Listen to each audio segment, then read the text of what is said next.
I'm going to talk about this today. The way that you carry on a conversation. The way that you respond to failure. The way that you parent. The way that you react with your siblings, with your friends.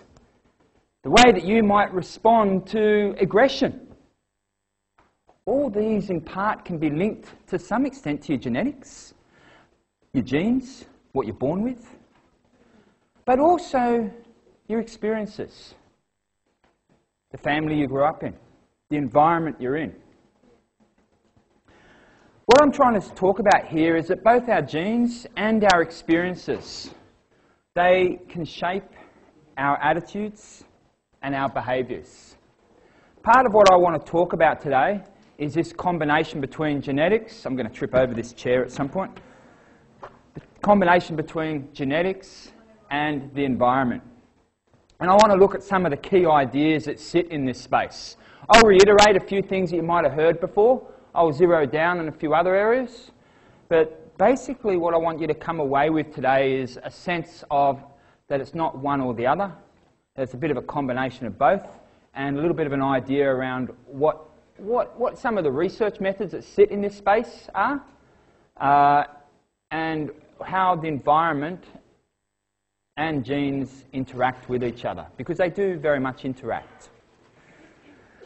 Now, what you see here, so I want you to just reflect on your basis of your own behaviour. So on the horizontal axis you see there, you see nature. Okay, so that's essentially your genetics to some extent. On the vertical, or the y-axis, you see nurture.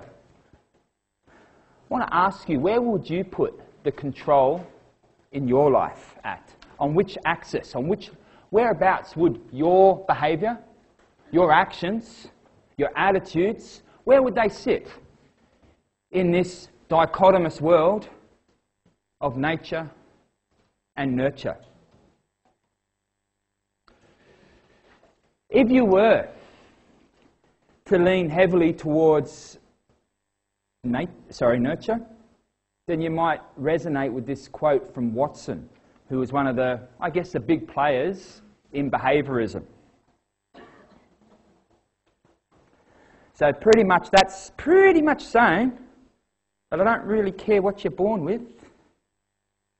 It's how I can mould you through your experiences, through my interactions with you.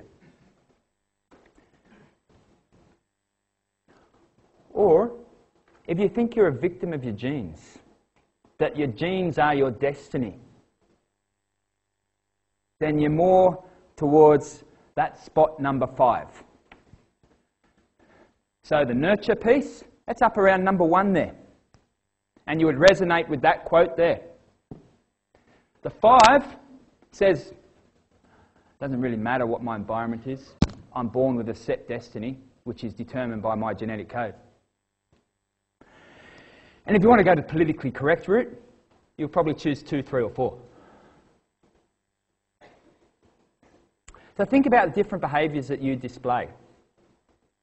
Ask yourself, if you assume that these are the 2 variables that sit in your world, nature and nurture, where are you comfortable placing yourself on that particular behaviour?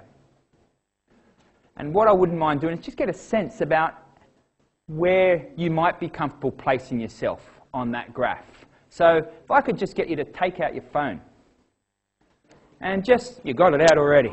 Mate, you're ahead of the game.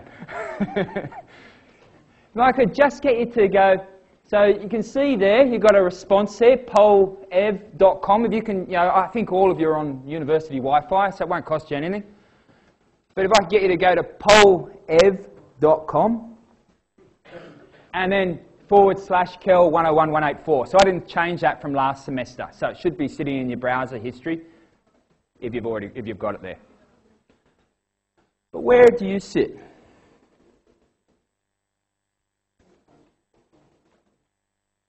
In terms of your day-to-day life.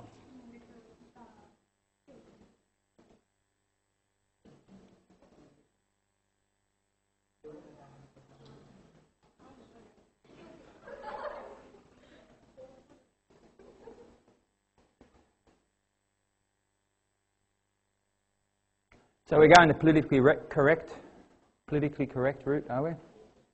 Bit of both.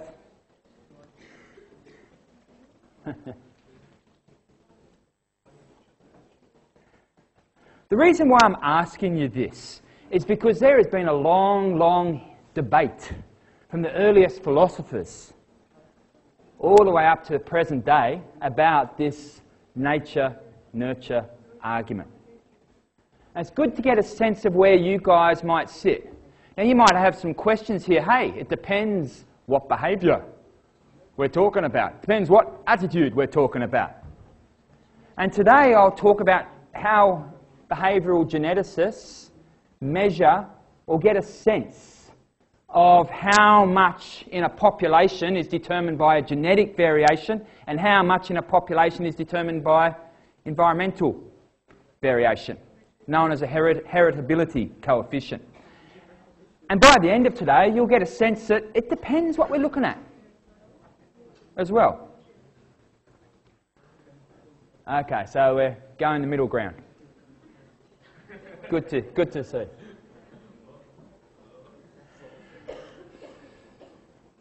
So, I firstly, remember back in week 1, I talked about language acquisition.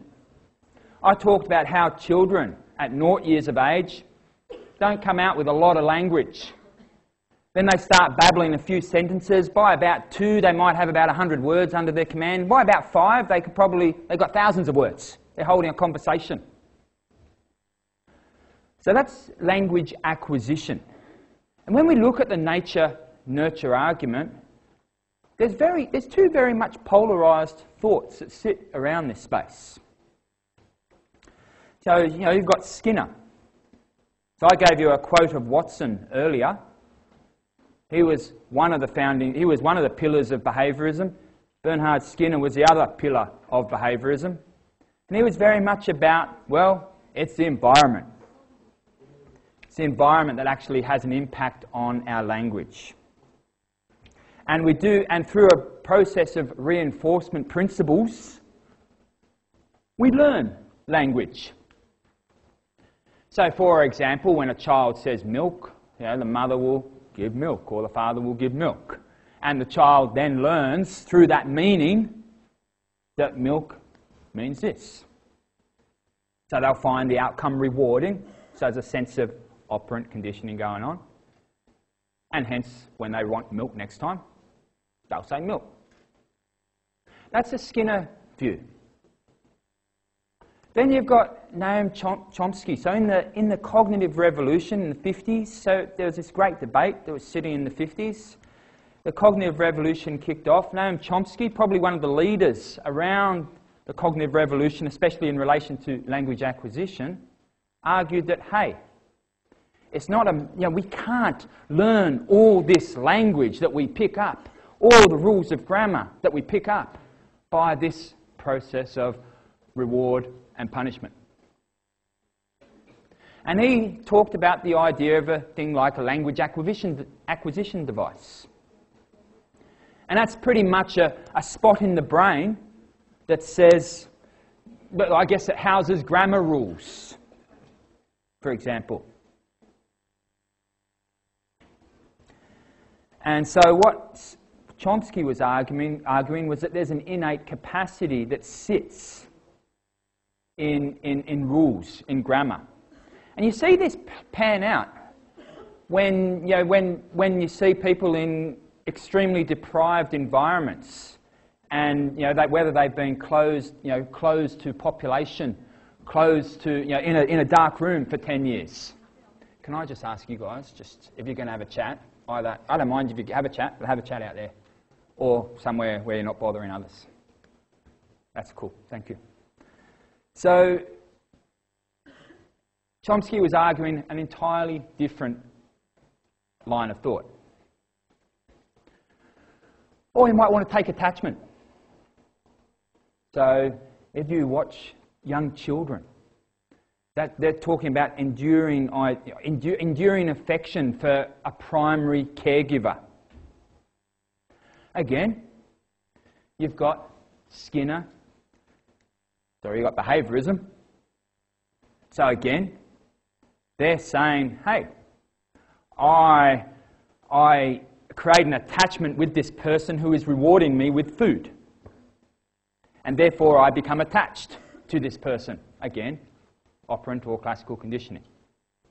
So the feeder, usually the mother, is associated with good things for the baby, i.e. food. Hence forms an attachment. Bowlby, on the other hand, argues that attachment is pre-wired. Pre-wired in humans and in other animal species. And you see this happen when animals imprint. At a young age, they imprint and they learn quite quickly that this is my primary caregiver. And if it just so happens that you're hanging out with a duck when they're imprinting, you're going to be Papa Bear or Mama Bear for that duck. Sorry for the different animals I've just thrown around there. But there's this idea of imprinting, an innate piece that's sitting in this. So, different from behaviourism, Bowlby's arguing that the attachment is not about food. It's about the care and responsiveness that's innate, that the mother or the father have hardwired in them to look after, and the baby also. Then there's aggression. Now, I'm watching my children, and if you watch children, very young, they seem to come out very much fighting, either for food, they'll fight with their siblings, they'll scratch, they'll kick, but over time, they'll less and less that overt behaviour and get more and more control over it. Now, psychoanalysis says, hey, there's an innate desire that sits here. It's almost instinctual. This aggression is instinctual. So they're arguing somewhat an innate position. Or you can go to the biological piece and say that there's hormones and other things that act as antecedents for aggression. Or you could look at observational learning, okay, where another explanation for aggression is that, hey, we observe others and therefore we ourselves become aggressive. So Bandura, without going into it in any detail, Bandura and the Bobo doll experiment, which you can just Google up on, you can just Google that. But again, a clear idea there of observational learning.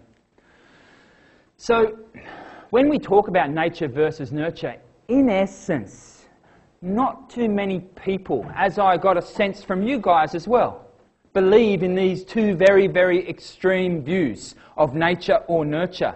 If I was to go back to those numbers that you fired up, most of you are sitting around 2, 3 or 4. Not too many of you said 1 or 5. Not too many of you said pure nature, pure nurture.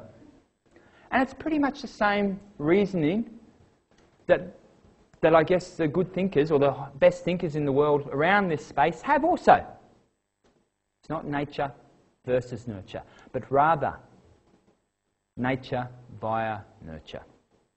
So when we're talking about a child's development, we're not talking whether it's nature or nurture, we're talking how much and how do they interact. Okay? And that's what I want to talk a little bit about today, but it's going to take me a little while to get there. What I want to talk about today,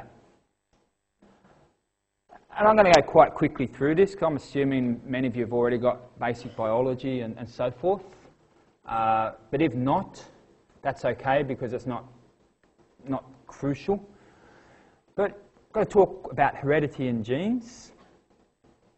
I'm going to talk about behavioural genetics. Now, I've already talked about behavioural genetics, in particular twin studies and adoption studies. I'm going to talk about this idea of heritability. And I would like you to walk out today with a clear idea about what heritability means. And I'm going to try and relate this idea around this interaction that's sitting here between environment and genes, that nature via nurture piece. I'm going to try and relate that to intelligence and personality. That's what I want to do today. So let's just have a quick look at heredity.